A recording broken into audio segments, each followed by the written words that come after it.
ভাটপাড়া পৌরসভার ৩৫ নম্বর ওয়ার্ডের বুড়িবরতলা এলাকা থেকে বিবেক চৌধুরী নামে এক দুষ্কৃতীকে গ্রেপ্তার করল ভাটপাড়া থানার পুলিশ।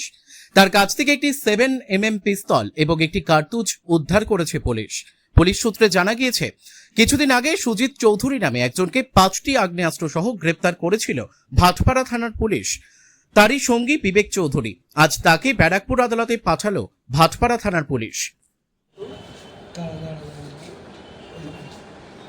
একটু এফআইআর সই করে বেরোচ্ছি, এফআইআর সই করে বেরোচ্ছি স্যার, এফআইআর সই করে দিয়ে বেরোচ্ছি। স্টিল ছবি নাও না হয়ে গেছে, হয়ে যায়। না এই তো স্যার স্কেল দিল। আমি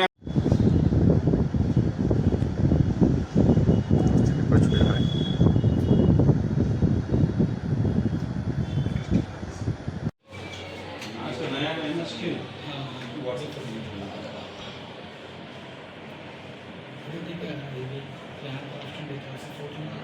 व्हाट्सएप कर दीजिए। अभी जिस